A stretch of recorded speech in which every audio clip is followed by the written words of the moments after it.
I was wheeled into the ER, bloodied and bruised, my heart pounding a frantic rhythm against my ribcage. The fluorescent lights stung my eyes, bright and unforgiving, while the sounds of beeping monitors and hushed voices swirled around me like a thick fog. Panic clawed at my throat, and I struggled to comprehend what was happening. My mind was a desperate whirlpool of thoughts. Where was my daughter?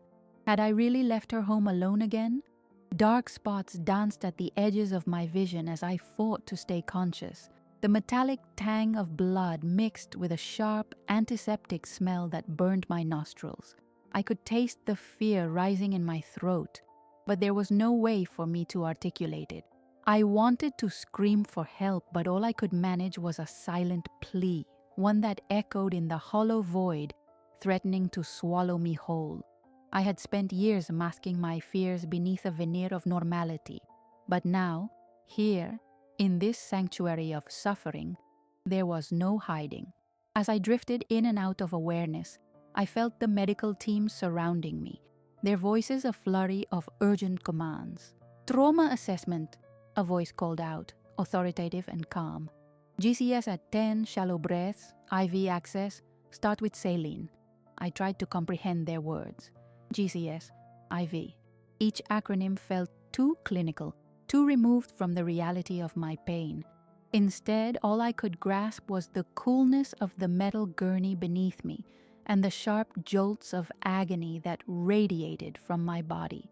They detached my clothes with practiced efficiency, revealing bruises I had hidden beneath layers of fabric and shame. I winced as they moved my broken body, each jolt sending fresh waves of pain radiating from my ribs. "We're going to need a few X-rays," a nurse said. My heart raced. What would they find? Would they see that I was more than just a fall? I had rehearsed my story countless times, whispering it in the dark, convincing myself it was true. I fell. That's all I had to say. Suddenly, a nurse stepped in, her face softening the harsh edges of my reality. Her name tag read Logan, and there was kindness in her gaze, but also intensity. I felt as though she could see straight through my facade. "You're safe here," she assured me, her voice steady. Yet even as I clung to her words like a lifeline, unease threaded through me. I didn't know who to trust anymore, and the weight of my secrets threatened to crush me. "Do you feel safe at home?" Logan asked, her penetrating gaze never wavering. The question sent a shiver down my spine. I hesitated, the lie forming on my lips as if rehearsed. "Yes," I said, but my trembling hands told a different story.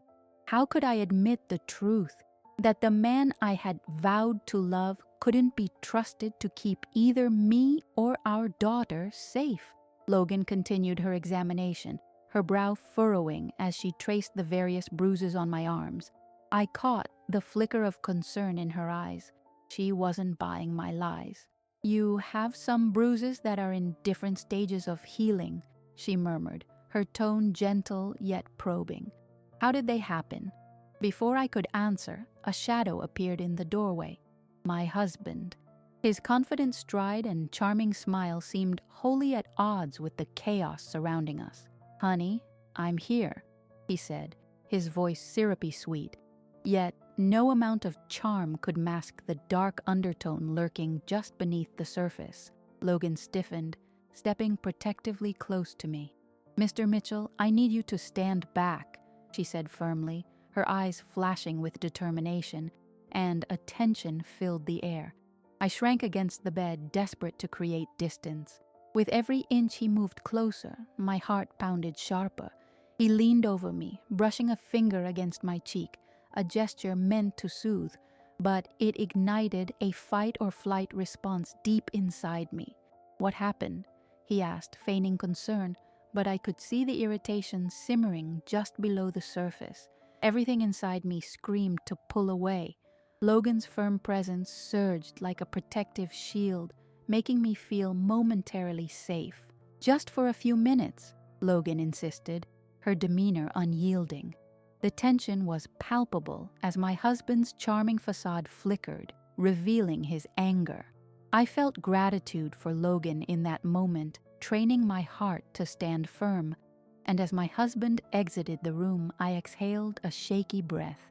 "Take your time, but I need to get your vitals," Logan said, her gaze steady upon me. In the dim light of the ER, it hit me like a wave. I was being given a choice. Perhaps for the first time, someone was willing to see me for who I truly was, and the barriers I had erected began to fracture. I looked away, tears brimming in my eyes, as I battled the ocean of emotions inside me. Could I trust her? Would she actually help me? The tug-of-war within me swelled like the tide, but as I considered the bruises decorating my skin, a timeline of pain I had fought to conceal for too long, I took a deep breath. Logan stepped back, allowing space between us, and in that moment I felt a spark of courage ignite within me. Perhaps this time, with her help, I could carve a path away from my husband's grasp and finally find my voice. I lay back against the cool, unyielding gurney, absorbing the chaos swirling around me. Logan adjusted the IV drip with meticulous precision, her focus unwavering. The beep of the monitor kept time with the erratic rhythm of my racing heart. Each sound filled the room with urgency, highlighting the stakes higher than I could comprehend. Blood pressure stable, then spiraling, doubt lingering like fog in my mind. Would this really be the moment everything changed? "Your vitals are good," Logan said, her voice soothing as she jotted notes on her clipboard. "We'll get some x-rays to check for internal injuries." I looked around, attempting to steady my breathing. What if every image revealed more than I was ready to confront? My husband's anger flickered within the depths of my psyche, a specter I could not shake off. "What if he finds out I'm here?" I asked, panic rising in my chest like bile. The fear of him discovering my location was almost paralyzing. Logan stepped closer, her gaze steadying as she held my eyes. "You're safe here, I promise you," she reassured me, anchoring my swirling fears. In that moment, I heard footsteps. A tall figure entered the room. Dr. Rivera. His presence filled the space with a palpable authority. Scanning the vicinity with practiced ease, he focused on me, his tired eyes betraying the weight of his long hours. "Let's see what we're dealing with," he said, approaching the gurney. The initial touch felt clinical, but as his hands pressed against my abdomen, a shiver of panic rippled through me. I flinched at the pain, but couldn't ignore the flicker of anger that ignited in his eyes as he assessed my bruised body. "Does this hurt?" he asked, and I nodded, more than he could ever know. "Logan," he said, his tone sharp, "the bruising patterns are concerning. Defensive wounds, signs of abuse." My heart sank, the weight of that truth feeling like a leaden anchor. I had tried to hide it for so long, but here it was, laid bare before two strangers. My mind raced. "He doesn't know I'm here," I said quickly, trying to shield myself from the reality of what needed to be addressed. "He thinks I'm helping a friend." Dr. Rivera's jaw tightened, anger simmering just beneath his calm professionalism. "We need to ensure you're safe. A restraining order may be necessary." The words landed heavily in the air, each syllable echoing my fears. I pictured it, a paper that could provide the distance between me and my husband. "Can't I just go home after this?" I questioned, my voice thick with dread. The thought of returning to our house, possibly to a shattered life, twisted my stomach. Dr. Rivera leaned forward slightly, a flicker of concern in his gaze. "Going home could put you in danger. If your husband finds you..." He paused, measuring his words before continuing. "We can't risk it." "But I can't run forever," I cried, fear clawing up my throat. The thought of escaping my life filled me with anxiety. Logan intervened, her tone firm yet compassionate. "This isn't about running. It's about taking control of your life. We want to help you, but you need to understand the risks. Their concern laid bare my reality, a chilling juxtaposition to my desire to protect what little I had left. I felt a battle within me, a yearning to stay tethered to a life that suffocated me. "I want to protect my daughter," I said, my voice shaking, the weight of responsibility heavy on my shoulders. "Then we'll do everything we can to ensure her safety as well," Dr. Rivera replied softly, his compassion his unspoken agreement. I watched him, entranced by his determination. Perhaps this time could be different. Just then, a nurse hurried into the room, interrupting my thoughts. "The X-ray room is ready," she announced, urgency lacing her words. As they moved to transport me, anxiety coiled in my stomach, a lead weight. I was being exposed all over again. Would the walls I had built to shield my heart serve me no longer? With each moment, the suffocating fear began to thaw, replaced with a budding ember of hope. I could take action. This could be the catalyst for change. As they wheeled me through the unforgiving fluorescent hallways, I caught Logan's reassuring glance and Dr. Rivera's fierce resolve. Together, they represented a shift, an opportunity for me to flip the script on my life. I would not fade into the background any longer. In this fight for my life and my daughter's safety, I felt the power of making a choice. Perhaps it was time to confront the past as I stepped into an uncertain future, one that promised the potential for liberation. The X-ray room was a stark contrast to the chaos of the ER, a small, brightly lit space filled with shiny machines and cold metal. As I lay on the table, I could feel tension vibrating in the air. My heart raced, a frantic rhythm echoing the uncertainty swirling within me. Dr. Rivera was nearby, his presence a solid comfort, while Logan stood close, her eyes filled with understanding. "Okay, Sarah," the technician said, his voice clipped and clinical. "I need you to hold still for this." I nodded, a lump rising in my throat. Holding still felt impossible as my nerves danced frantically with each passing second. The technician gently draped a lead apron over me, its weight grounding me momentarily. I focused on the fabric, a tangible reminder that I was shielded and yet feeling so vulnerable. The technician slipped out of the room, leaving just the three of us. Dr. Rivera leaned closer, his eyes searching mine. "You doing all right?" His voice was low and steady, a pulse of calm in the storm. "I'm scared," I admitted, the words barely a whisper. Saying it out loud felt both freeing and terrifying. "Completely understandable. You're being really brave," he reassured me, and I felt the warmth of his sincerity wash over me. It anchored me, even if just for a moment. When they returned to take the X-ray, I was instructed to hold my breath. The whirring noise of the machine enveloped me, drowning out everything else.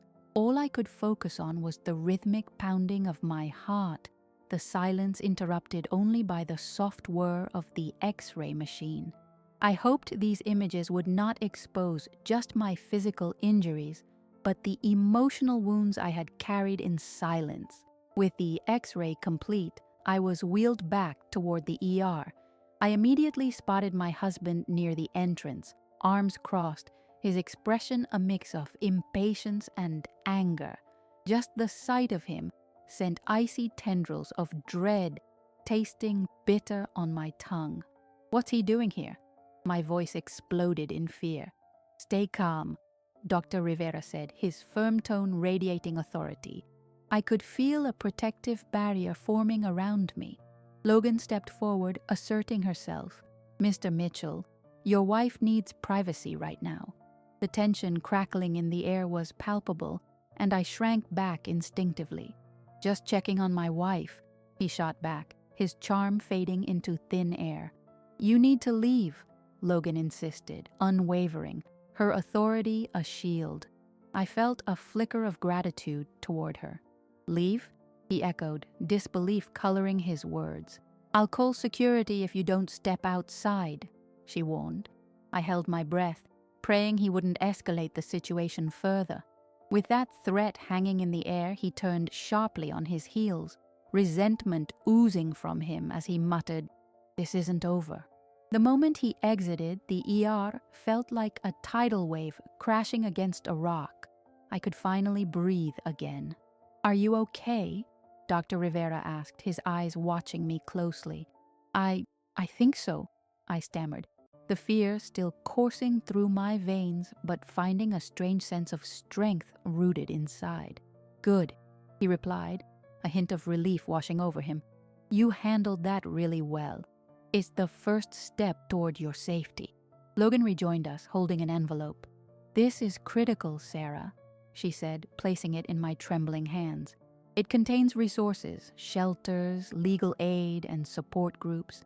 The weight of the envelope felt like a lifeline, like a chance to build a new future. I clutched it tightly, heart racing at the opportunity before me. "Take your time to look through it," Dr. Rivera encouraged gently. "You're not alone in this. When you're ready, we'll figure out your next steps together." For a moment, all I could do was stare at the envelope. My old life felt like ashes, but here, this was a chance to rise from the remnants. "Where do I even start?" I asked, the uncertainty creeping back in. "First, you take a moment to breathe.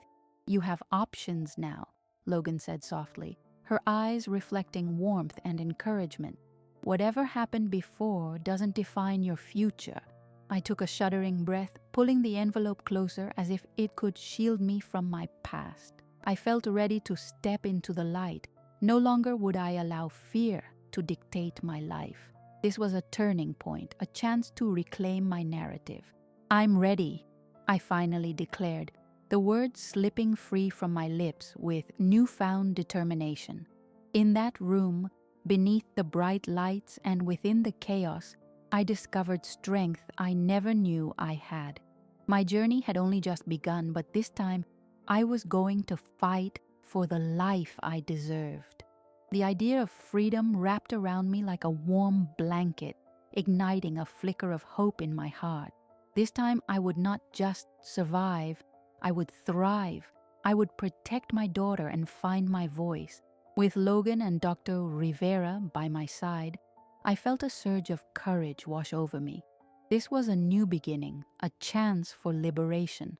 I was determined not just to tell my story, but to rewrite it entirely. As the moments stretched by, I sat in the room with Logan and Dr. Rivera, the envelope resting heavily in my lap. The fear that had once consumed me was slowly dissipating, replaced by the embers of determination. I glanced at both of them, absorbing their encouragement and the promise of safety they had provided. "Let's find a private area where we can talk," Logan suggested, her tone firm yet gentle. She motioned for me to follow her down the long, stark white hallway. I felt the fluorescent lights buzzing overhead, their sterile glow harsh against my skin, but I didn't care. I sensed a transformation taking place inside of me, and I was finally ready to embrace it. As we stepped into a quiet room at the far end of the hall, I could still hear the faint beeps of monitors and hushed voices filtering in from the ER. I breathed in the antiseptic air, allowing myself a brief moment of clarity. This was my sanctuary, a place to begin unraveling the mess my life had become. "First things first," Logan said, clasping her hands together. "Tell me, what are your goals? What do you want for yourself and your daughter?" I swallowed hard, grasping for words that had eluded me for so long. "I just want to feel safe," I admitted, my voice barely above a whisper. "I want to protect her and give her a life away from all of this." The thought of my daughter made my heart ache, a sharp reminder of the stakes involved. Dr. Rivera leaned against the wall, watching me intently. "Safety is key. There are multiple shelters available. Some are geared specifically toward women with children, providing a secure environment where you can start fresh." "That sounds good," I said, blinking back tears. "But I've always been afraid to make the move. What if I fail?" Logan stepped closer, her gaze unwavering. Failure isn't an option here, Sarah. It's about taking the first step and moving forward. You're braver than you think, and you don't have to do this alone. As I considered her words, I felt a flicker of hope ignite within me, and with it came a sense of urgency. I had spent too long waiting for someone to rescue me. It was time to fight for my own future, to stand up for my daughter, to rise above the pain. What happens next? I asked, my voice steadier now. Dr. Rivera pulled out a chair and sat across from me. Once you choose a shelter, we can assist with logistics. There are additional resources available. Counseling, legal aid, I can provide those connections. The prospect of safety began to take root in my heart. Could you go with me? I surprised myself by asking. The thought of being alone loomed larger than life. Absolutely, he said, nodding. I'll do whatever I can to help. I was surprised by his willingness to support me. This was more than I had ever received before. Thank you, I said, the words tinged with admiration. Logan smiled, her eyes bright. It's essential that you feel supported. This journey is yours and we're just here to help map it out. As we discussed the practical steps, I couldn't help but notice how it felt to be connected, how being seen and heard made me feel stronger. I spoke about my daughter as I would about a treasured possession, each word dripping with love. The pain of our current situation weighed heavily on me, but also proved the depth of my resolve. I'm scared, I admitted once more.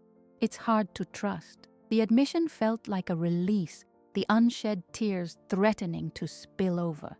That's completely understandable, Dr. Rivera reassured me, his voice softening. Trust is earned, not given freely, especially after what you've been through. But you're taking a big step toward healing just by acknowledging your fears. Are you two going to be okay if I decide to take this leap? My question was hesitant, a plea for reassurance. Logan moved next to me, placing a hand on my shoulder. We're here for you while you navigate this. You'll find your footing, I promise. You're not alone anymore. The warmth of her support enveloped me, and I realized how much I longed for this connection, how I had spent so long feeling isolated and afraid. Okay, I whispered, taking a deep breath. Let's do this. Logan beamed with pride, and Dr. Rivera nodded, a mark of approval dancing across his features.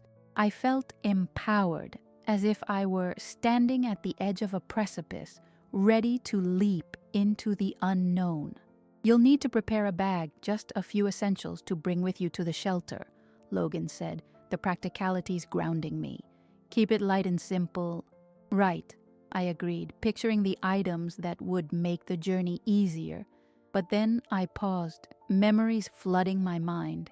Everything that had once held me back came rushing back like a crashing wave.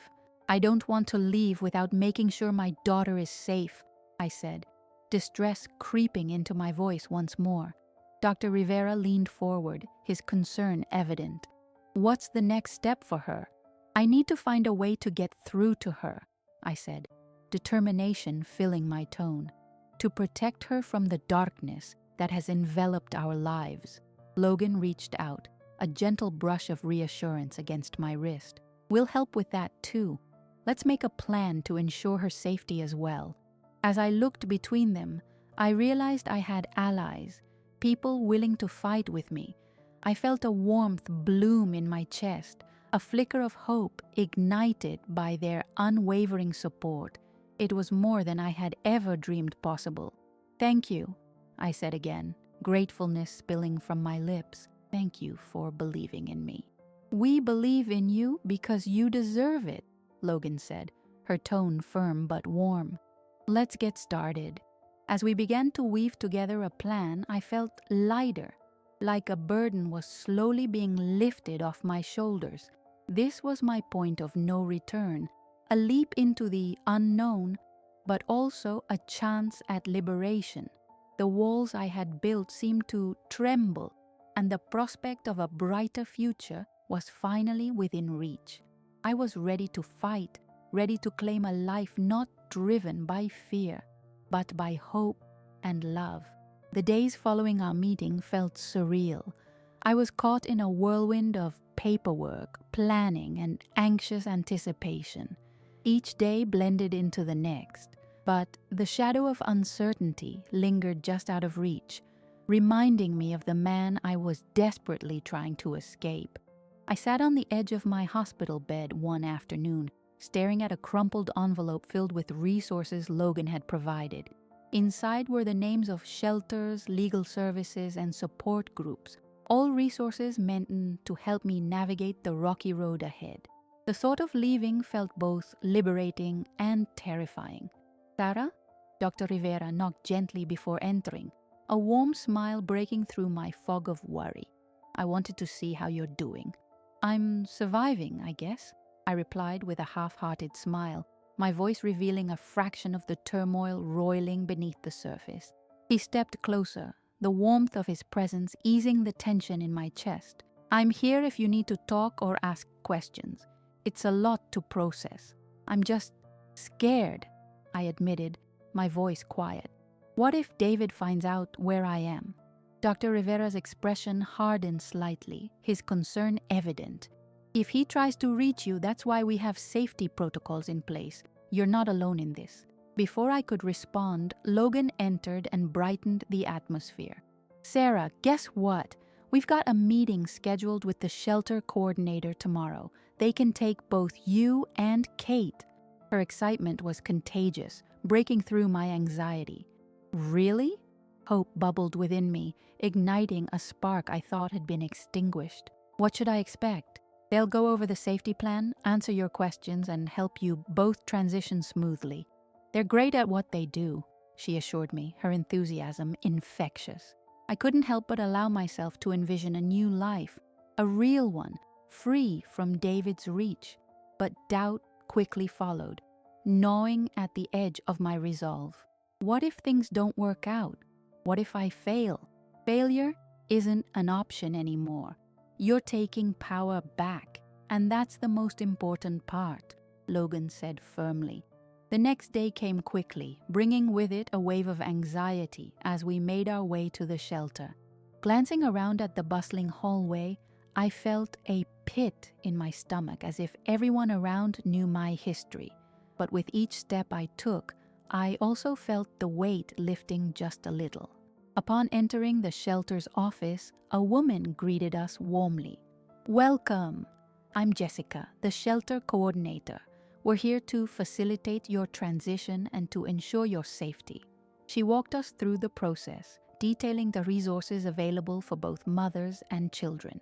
As she spoke, I focused on the conversations, but my mind raced as I grasped the overwhelming reality of what lay ahead. At one point, Jessica mentioned self-defense classes. The thought of confronting my fears, of learning to stand up for myself, sent a wave of apprehension through me. But I couldn't deny it also sparked a flicker of excitement, a whisper of empowerment I wanted to embrace. As the meeting progressed, a chilling thought flashed through my mind. David. I glanced around, half expecting him to walk in, dismantling this fragile opportunity for safety. And then it happened. The door swung open, and I stiffened as Rachel, David's lawyer, entered with a disarming smile. Well, if it isn't my favorite client," she said, her tone sugar-coated yet insidious. Panic clutched at my insides. "What are you doing here?" My voice trembled despite my effort to sound firm. "Just checking in, making sure we're on the same page. You must be so grateful for the services being offered," she said smoothly, her eyes glinting with something I couldn't quite place. In that moment, Dr. Rivera shifted into guard mode, positioning himself beside me. "This isn't appropriate.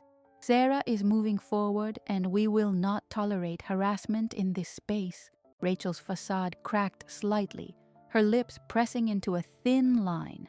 "Sarah, you can't just pretend this is over," she said, her voice turning cold. "There are responsibilities you're ignoring. Leave," I commanded, surprising myself with the strength of my voice. Dr. Rivera stepped in front of me, his protective stance a welcome barrier. "You need to exit this room, now." Rachel hesitated, then with a haughty glare, she retreated. I took a deep breath as tension fell away like a heavy cloak. "I can't believe she showed up here," I said, my heart racing. "You did well," Dr. Rivera said, pride gleaming in his eyes. "Standing up to her is important. You're taking control." "Thank you," I whispered, feeling a surge of empowerment I hadn't anticipated. This moment marked another shift in my journey, a clear sign that my future didn't include fear. As we resumed our discussions, I found my voice growing stronger. With each passing hour, I allowed myself to imagine a life without David's shadow, a future filled with laughter and safety for my daughter and me. I filled my bag with items I needed for the shelter, resolutely packing away the remnants of my old life. I was ready to confront whatever came my way, ready to embrace my true self. Navigating the hallways of the shelter, I felt different. A sense of purpose grew within me. This was my life now, filled with choices, setbacks, and a focus on healing. I wasn't just a victim anymore. I was a survivor and a fighter. The path ahead was still daunting, but I felt the strength of those supporting me. I wasn't facing it alone. I was no longer waiting for someone else to determine my future. I was ready to forge my own destiny. The days flew by in a flurry of preparations and emotions. I remained anchored in a sense of purpose that I had only recently discovered. I had a plan, but I could still feel the tremors of fear running through me, echoing with memories I desperately wanted to leave behind. I spent hours in the shelter waiting area, talking with other women about their experiences, and it felt both empowering and terrifying. The shared pain and resilience in the room stirred echoes of my own journey, reinforcing that I was not alone. One afternoon, while I sat with Logan, a sudden commotion erupted outside the shelter doors. Voices raised sharp with anger jolted me from my thoughts. My heart raced as dread washed over me, instantly conjuring David's face in my mind. Logan stood, her eyes narrowing. "Stay put," she instructed, moving toward the source of the noise. I felt a surge of panic as my protective instinct surged for Kate, who was coloring quietly in a corner of the room. "Logan," I called after her, my voice laced with urgency. "I've got this," she reassured me, but I could see the tension in her shoulders. I stood, feeling trapped by the walls that surrounded me. I wanted to help, to ensure my daughter was safe. Frantic thoughts whirled in my head. What if it was Rachel? What if she had brought David to the shelter? Despite the safety measures, my mind raced with possibilities. "Stay here with your art, sweetheart," I told Kate, my voice trembling as I knelt beside her. "Mommy will be right back." I slowly moved toward the doorway, my heart pounding. Logan had already stepped outside, and I could hear the raised voices more distinctly now. "Not letting you take her." Logan's firm tone cut through the chaos. "Back off, she's my daughter," a male voice shouted. A jolt of fear shot through me. I'd heard that voice before. Before I knew it, I was stepping out of the shelter and into the fray.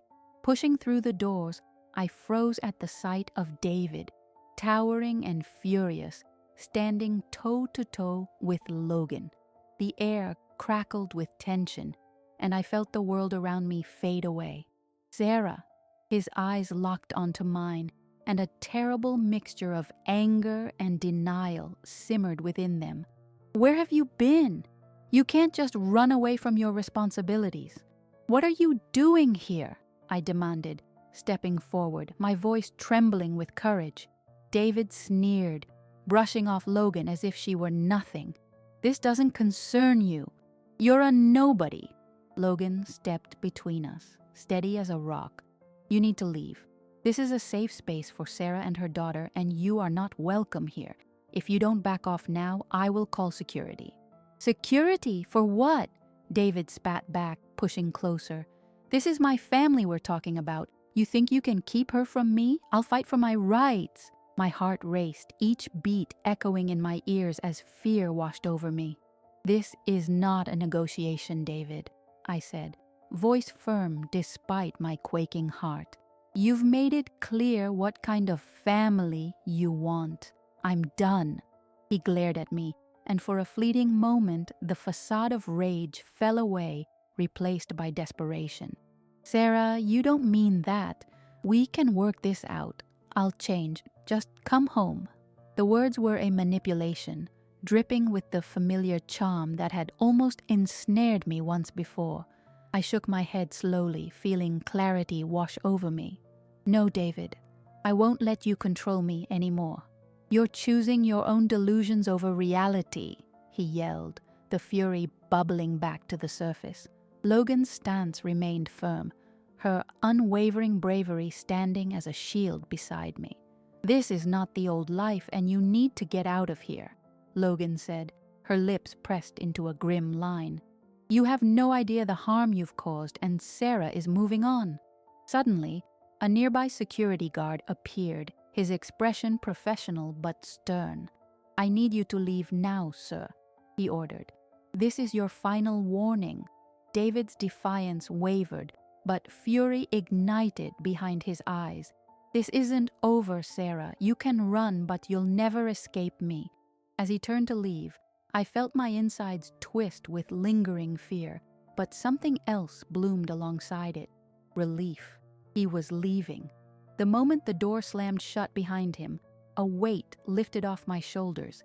I turned to Logan, my breath shaky. "Thank you for standing up to him. I couldn't have done that alone." Logan smiled softly, her eyes full of understanding and strength.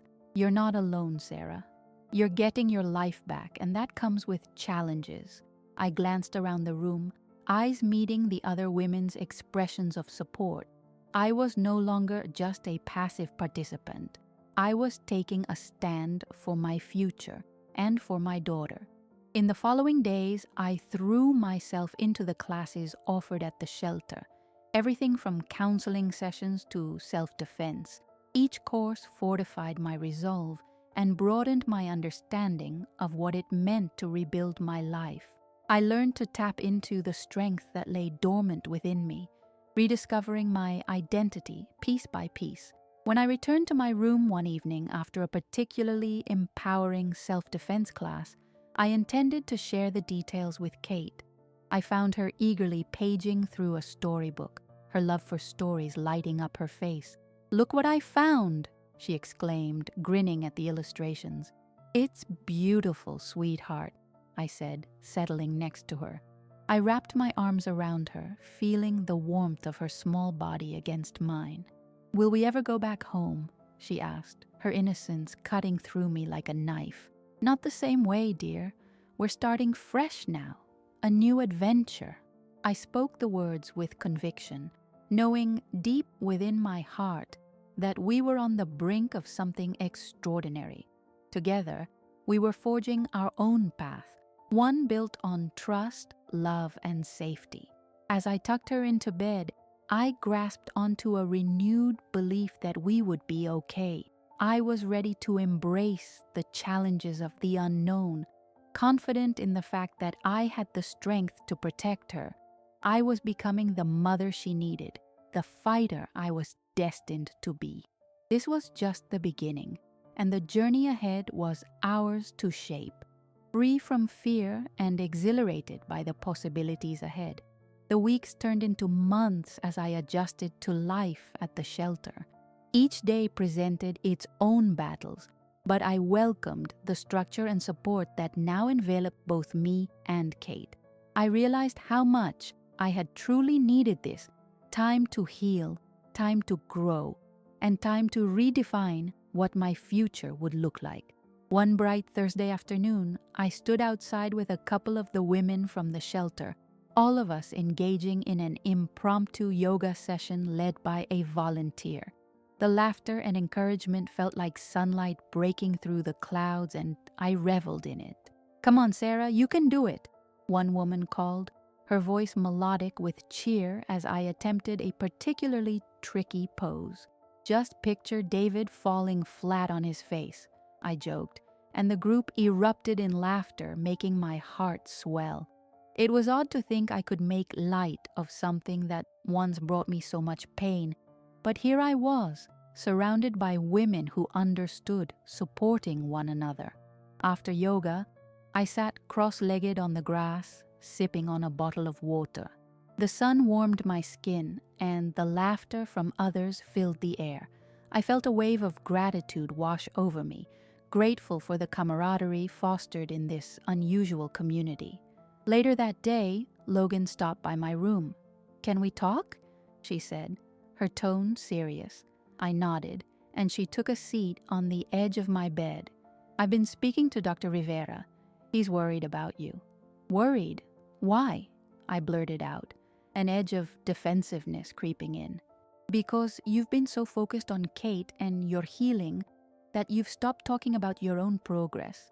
You have so much to offer, Sarah, and I think you're holding back," she said gently. I swallowed hard. "I just want to keep her safe. That's my priority. And that's commendable. But there's a difference between prioritizing her safety and ignoring your own needs," Logan replied. "The truth is, facing David is only part of the journey." I looked down, reluctant to delve into the emotions swirling inside me. "I know," I sighed, running a hand through my hair. "Sometimes I feel like I'm still in shock, like I'm just waiting for the other shoe to drop." Logan's eyes softened and she took my hands in hers. "You don't have to carry this alone. You can be there for Kate and for yourself. Why not try sharing more about your feelings? It might help." I took a deep breath, searching for the words stuck in my throat. "I'm scared. What if I fail? What if I can't protect her?" "Feeling scared doesn't mean you're not making progress. Let that fear fuel you instead of paralyze you.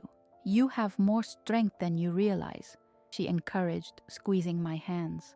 That night, I lay awake in bed, the gentle sounds of the shelter filtering through the thin walls. Logan's words echoed in my mind, words I desperately needed to hear but had been too afraid to believe. I wanted to face my fears, but the weight of past traumas felt like a tidal wave ready to crash over me. The following week, an unexpected visitor arrived at the shelter, Dr. Rivera. He was here for a scheduled check-in with some of the families. I hesitated at first, uncertain whether I was ready to confront him. After all, he had been a part of the whole ordeal that had led me here. As I saw him approach, dressed in his usual scrubs, I noticed the slight weariness under his eyes, almost as if he, too, had been carrying a heavy weight. He greeted everyone warmly and took a moment to let his gaze linger on me. "Sarah, may I speak with you?" he asked gently, pulling me aside from the group. "Sure," I replied, nervousness fluttering in my stomach. "I wanted to see how things are going with you and Kate. I've noticed some changes in you, which is a great sign," he said, his voice steady. "I'm trying, really," I said, a bit ashamed by my own admission. "But I still have so many questions. Sometimes I doubt myself. It's like I'm standing on the edge of a cliff, afraid to take that leap." Dr. Rivera nodded, his eyes softening with understanding. "That's completely natural. Healing isn't linear, it takes time. But the important thing is that you're recognizing your growth. That moment of clarity, of hesitance, is a stepping stone to overcoming your fears. I can't shake the feeling that David will come after us. It feels like he's always lurking, even when I'm trying to move on," I confessed, a wave of pain tightening my chest. He spoke with conviction. "You have the legal system on your side now, especially with the restraining order in place. And remember, no matter what, you have this support network. You're not isolated anymore." I nodded, his steady presence pouring a bit of warmth into the spaces that felt cold and empty. "Thank you, Dr. Rivera, for believing in me. It feels good to hear that." In that singular moment, the tension that had hung in the air started to dissipate. In its place was a sense of hope nestled deep in my chest, pushing out the lingering shadows of doubt. As the weeks wore on, the moments of self-doubt began to blend with triumphs. The small things like taking a fulfilling job at a local bakery, going on nature walks with Kate, and finally participating in the support groups with more confidence. I became comfortable sharing my experiences, learning from others, and offering support. I saw how these women were coming together, each carrying their own burdens, yet lifting one another up. One particular morning, I felt an unexpected thrill run through me as I approached the bakery for my first shift. I had been baking cakes, cookies, and pastries with love and inspiration, but working alongside a team felt like a new frontier for me. I was both nervous and exhilarated. As I stepped inside, I inhaled the rich aroma of fresh bread and cinnamon, and I knew I was ready. The walls I'd built began to feel less like barriers and more like shields. This was my chance to not only reclaim my identity, but to establish a sense of normalcy for Kate. Together, we would build a new life, one grounded in love, laughter, and resilience. And as the sound of the bell chimes echoed through the bakery that morning, it rang in my heart that I was closer to becoming the person I had always aspired to be, a fierce protector and an unstoppable force for my little girl. 3 years later, I awoke to the sounds of laughter filling our cozy apartment, a warmth that had become my new normal. The familiar scent of pancakes and coffee wafted through the air as I shuffled into the kitchen where Kate animatedly told Ethan about her latest adventures in the imaginary world of dragons and knights. "Good morning, my little storyteller," I greeted, kissing her forehead. She beamed up at me, her eyes sparkling with joy. "Mom, you have to hear about the dragon who can't roar," she exclaimed, practically bouncing in her chair. I glanced at Ethan, who was smiling at Kate with complete devotion. He had become such an integral part of our lives, bringing tenderness and stability that I had longed for. The fear that once consumed me had shifted into something powerful, hope. After breakfast, we headed to the community center for my support group. I could already hear voices mingling together as we entered. Waves of shared experience greeted me, each story carving new pathways for healing. As I glanced around, I felt a familiar urge to help those who were struggling, just like I once had. I spotted a young mother looking anxious, her gaze flitting nervously around the room. "Hey, you're not alone. We've all been there," I said softly, stepping closer. "You'll find your place here." She looked up, a flicker of uncertainty in her eyes, but my words seemed to ease her tension. As we settled into the group, I led the session, sharing my journey of growth and resilience, encouraging others to do the same. Outside, the sunlight spilled onto the pavement as we wrapped up the meeting. Ethan leaned against the wall with a proud smile, his eyes sparkling when he met mine. In that glance, I saw the journey we had taken together, one that was rooted in love, trust, and choice. I reached for his hand, feeling an overwhelming sense of gratitude for the life we had built. This was not just survival, this was truly living. As we walked toward our car, I felt lighter than air. We may have faced darkness, but we emerged into a world ablaze with possibilities. Together, we were crafting a future, one filled with laughter, adventure, and the promise of hope. With Kate laughing nearby, I realized I was finally free. I wasn't just a survivor anymore, I was thriving. And in that moment, standing with my two favorite people, I knew our story was only just beginning.